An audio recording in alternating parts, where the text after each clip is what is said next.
инак ба сарзамини кӯҳанбунёди мо боз бузургтарин ва зеботарин ҷашни мардумӣ наврӯзи хуҷазтапай бо қадамҳои сабзу насими ҷонбахш ташриф овард.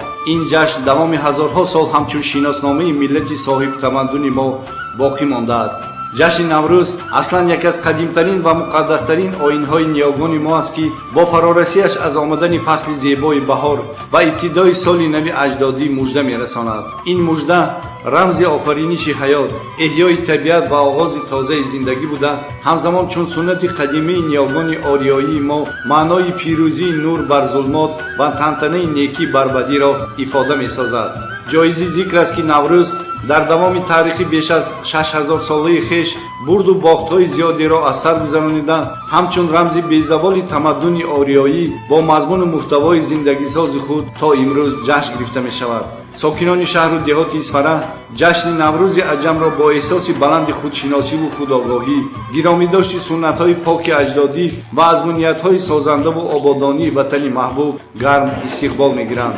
субҳи наврӯзии шаҳри бостонии Исфара бо садои карнаи сулнай ва суруду таронаҳои баҳорӣ оғоз гардид. қисмати расмии чорабинӣ дар кохи фарҳанги маркази шаҳр, ки бо рамзҳои давлатӣ, парчамҳои рангоранги идона, шиёру овезаҳои тараннумгари Наврӯз оро дода шуда буд, бо иштироки сокинону меҳмонони шаҳр доир гардид. дар даромадгоҳи идгоҳ дар растаю хаймаҳои идона бо риояи анъанаҳои миллӣ сурфаҳои наврӯзии ҳафтсину ҳафтшин ва таомҳои миллии хоси Наврӯз, маҳсулоти нониву шириниҳои миллӣ, суманак, маҳсулоти соҳаи санъату кишоварзӣ, ҳунарҳои мардумӣ аз қабили бофандагӣ, сӯзанидӯзӣ, кулолгарӣ, зардӯзӣ, хӯроқдӯзӣ ва гаҳворасозӣ ба намоиш гузошта шуда буданд. мардум дар гӯшаву канори идгоҳ бо савту тарона, иҷрои суннатҳои наврӯзӣ ва намоиши санъати пурғановати миллӣ Тоҷикистони соҳиби истиқлол, меҳнати бунёдкорона ва пуршарафи мардуми он, фазои осудаву ороми ватани маҳбуб ва орзуву ормонҳои миллати кӯҳанбунёди тоҷикро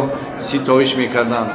аҳли тантанаи ҷашни фархондаи Наврӯзро раиси шаҳри Исфара ва намояндаи мақомоти иҷроии ҳокимияти давлатии вилояти Суғд бо ҷашни Наврӯзи байналмилалӣ табрик намуда, аз ҷумла тазаккур доданд, ки Наврӯз аз ҷашнҳои кӯҳнаи тоҷикон маҳсуб ёфта, дар солҳои соҳибистиқлолӣ суннатҳои хосаи наврӯзӣ иҳьё гардида, маҳз бо талошҳои пайвастаи асосгузори сулҳу ваҳдати миллӣ, пешвои миллат муҳтарам Эмомалӣ Раҳмон, Наврӯз дубора дар сархати ҷашнҳои миллии тоҷикон қарор гирифт ва ба ҷашну сурури умуми миллӣ табдил ёфт. зимнан гуфта шуд, ки суннати беҳтарини Наврӯз бахшиши гуноҳҳо, навозиши ятимону аёдати маъюбон ва хайру саховат ба дармондагону ниёзмандон аст, то фарорасии соли навро ҳамагон ба шодию хурсандӣ истиқбол намоянд.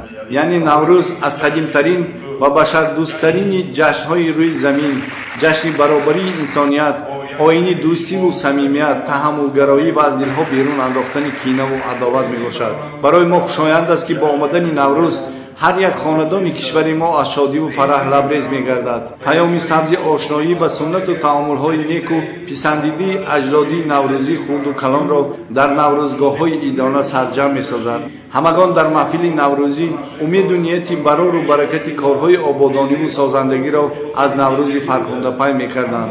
ин орзуву таманниёти ҳамагон дар барномаи рангину пурмуҳтавои консертии саршори шукронаи баҳору Наврӯз, табиати зебову осмони соф ва эҳсосоти наҷиби айёми шукуфоӣ бо иштироки санъаткорони бахши фарҳанги шаҳр низ таҷассум ёфт.